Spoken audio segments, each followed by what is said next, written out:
দেশের ট্রাম্প প্রশাসনের অভিবাসন নীতি ঘিরে আবারও তীব্র বিতর্ক তৈরি হয়েছে। মিনেসোটায় ডেমোক্রেটিক সেনেট প্রার্থী পেগি ফ্লানাগান আইএসের কর্মকাণ্ডকে বেআইনি আখ্যা দিয়ে এর বিরুদ্ধে অবস্থানের আহ্বান জানিয়েছেন।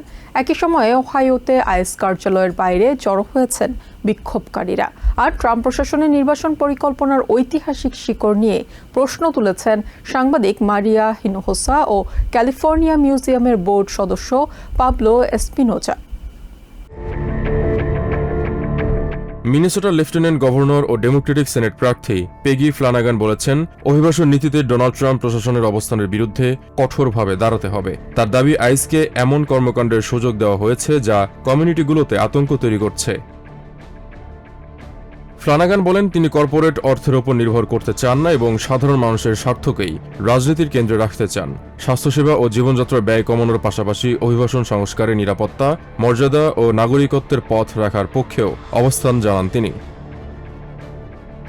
ওহাইওতে আইস কার্যালয়ের বাইরে মানুষের জড়ো হওয়ার ঘটনাও এই বিতর্ককে আরও সামনে এনেছে।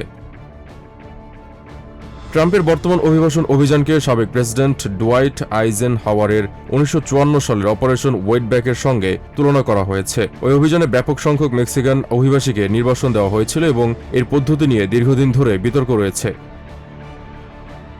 সাংবাদিক মারিয়া হিনোহোসা বলেন, সেই ইতিহাসের পুনরাবৃত্তির আশঙ্কা এখন নতুন করে দেখা দিয়েছে। তার মধ্যে সামাজিক মাধ্যমের কারণে এবার আগের তুলনায় অনেক বেশি মানুষ অভিবাসন অভিযানের বাস্তবতা সম্পর্কে জানতে পারছেন। ক্যালিফোর্নিয়া মিউজিয়ামের বোর্ড সদস্য পাবলো এসপিনোজা বলেন, অপারেশন ওয়েটব্যাক এর ইতিহাস জানা জরুরি, যাতে একই ধরনের ঘটনা আবার না ঘটে। নিজের অভিজ্ঞতার কথা তুলে ধরে তিনি বলেন, অভিবাসীদের অবদানও আমেরিকার সমাজ ও অর্থনীতির গুরুত্বপূর্ণ অংশ।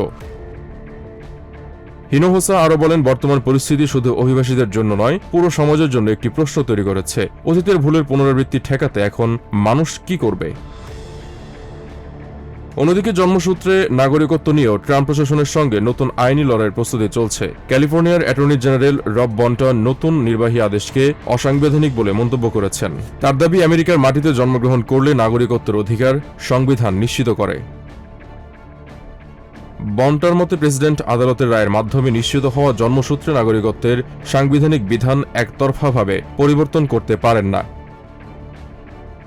ট্রাম্প প্রশাসনের অভিবাসন অভিযান, আইসের ভূমিকা, নির্বাচনের ঐতিহাসিক নজির এবং জন্মসূত্রে নাগরিকত্ব সবকিছু নিয়েই দেশের রাজনৈতিক ও আইনি বিতর্ক আরও তীব্র হচ্ছে। Shoaib Akhtar, TVN24 news desk.